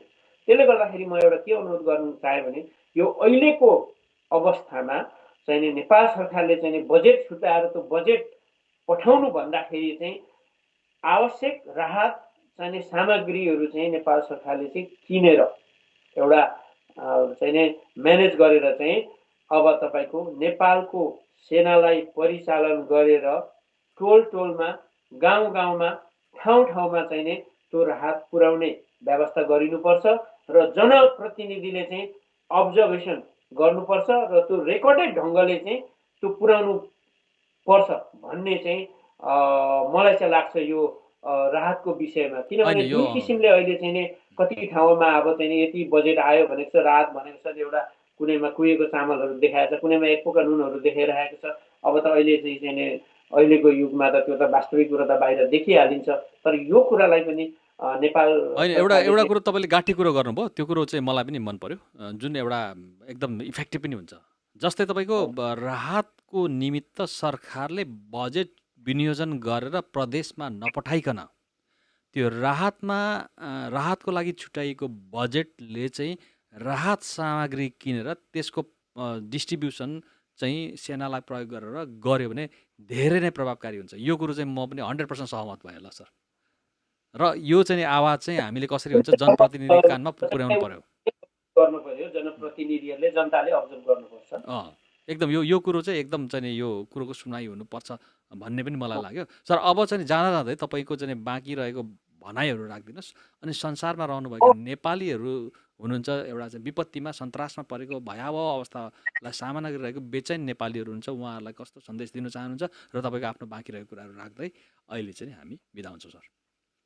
मैले बाँकी रहेको कुरामा के राख्न चाहेँ भनेदेखि तपाईँको समयलाई पनि मध्यनजर गर्दै अब म यो एउटा संसारकै चाहिने यो कोभिड-19 कोरोना भाइरसको एउटा जोनमै बसेको कारणले गर्दाखेरि म के भन्न चाहन्छु भने मेरो देशको नागरिकलाई, मेरो देशको चाहिने पोलिटिकल लिडरहरूलाई, मेरो देशको चाहिने सरकारलाई र सचेत नागरिकहरूलाई के भन्न चाहन्छु भने यो एकदमै सिरियस इस्यु छ। यो देशमा विदेशमा जुन किसिमको परिस्थिति भयो, हाम्रो देशमा त्यही स्थिति बन्यो भने भोलि हामी धेरै ठुलो सङ्कट र समस्यामा पर्छौँ। त्यसले गर्दाखेरि नेपाल सरकारले लकडाउन गरेको घोषणालाई चाहिँ सबैले अनुशासित ढङ्गले कार्यान्वयन गर्नु पर्यो र नेपाल सरकारले चाहिँ अब अहिले नैबाट स्वास्थ्य मन्त्रालय अन्तर्गत स्वास्थ्य सेवी अबहरूलाई चाहिँ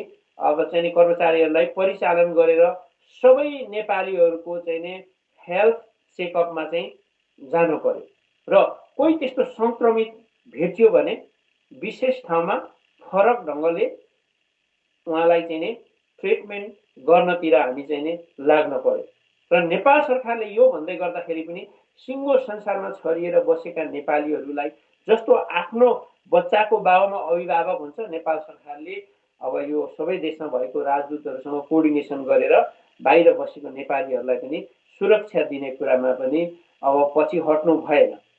र यो भन्दै गर्दाखेरि म एउटा कुरो के पनि भन्न चाहन्छु भने हाम्रा चाहिँ आदरणीय प्यारो भाइ बहिनी, दाजुभाइ, दिदीबहिनी, बुवा मुवा, बाजेहरू सबैलाई म के भन्न चाहन्छु भने यो अहिलेको यो कोभिड-19 कोरोना भाइरसको परिस्थितिबाट बाँच्न र बचाउनको लागि चाहिने जुन किसिमको एउटा सेल्फ क्वारेन्टाइनको व्यवस्थामा चाहिँ गरेर केही कुराहरूलाई पर राखेर भए पनि आफू जोगिनको लागि चाहिँ म यहाँहरूलाई आह्वान गर्न चाहन्छु। र अर्को एउटा कुरा के पनि भन्न चाहेँ भने मैले अब यो कोभिड-19 चाहिने कोरोना भाइरसको कारणले गर्दा सिङ्गो संसारमा जो जसले जीवन बिताउनु भयो उहाँहरूलाई हार्दिक श्रद्धाञ्जली अर्पण गर्न चाहन्छु र त्यस्तै गरेर जो सङ्क्रमित हुनुहुन्छ उहाँहरूलाई शीघ्र स्वास्थ्यको लाभको कामना पनि गर्न चाहन्छु र चाहिने हाम्रा नेपाल एसडिडी टेलिभिजनका म्यानेजिङ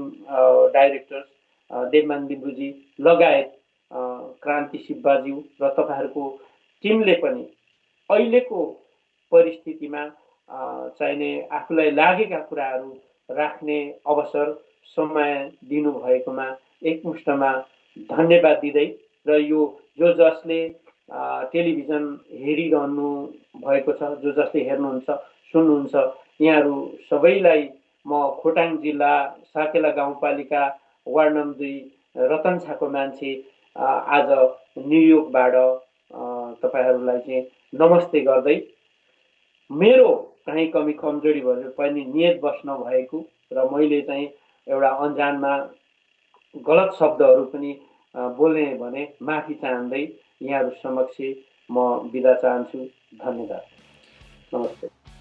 नमस्कार दर्शकवृन्द, हामीसँग हुनुहुन्थ्यो आजको पाहुना सामाजिक अभियन्ता, विभिन्न नेपाली संस्थामा आबद्ध भएर नेपाली कम्युनिटीलाई सेवा प्रदान गरिरहनुभएका एक सामाजिक अभियन्ता, ग्रिन इन्टरनेसनल क्लबका संस्थापक केशव राम राईज्यूसँग हामीले भलाकुसारी गऱ्यौँ। अहिलेको कोभिड-19 को सन्तासले हामीलाई कसरी गाँचिरहेछ, सरकारले कस्तो किसिमको नीति अपनाउनु पर्दछ, राजदूतावासले कस्तो किसिमको नीति अपनाउनु पर्दछ र नागरिक स्वयंले पनि आफ्नो सुरक्षाको निमित्त कस्तो चाहिँ नीति अपनाउनु पर्दछ भन्ने कुरोमा हामीले आफूले जानेका कुराहरू, बुझेका कुराहरू विषयमा चाहिँ अन्तर्क्रिया गरौँ। फेरि पनि अब अर्को बसाइमा कुनै पाहुना लिएर आउने नै छु। यो प्रण गर्दै म आजका प्रस्तुता क्रान्ति सुब्बा, मेरा प्रविधिमा साथ दिनुहुने मित्र देवमान लिम्बू जो नेपाल एचडिडी टिभीका म्यानेजिङ डाइरेक्टर पनि हुनुहुन्छ। हामी सम्पूर्ण परिवार मेरा पाहुना केशव राम राईज्यूसहित बिदा हुन चाहन्छौँ। नमस्कार, शुभरात्रि।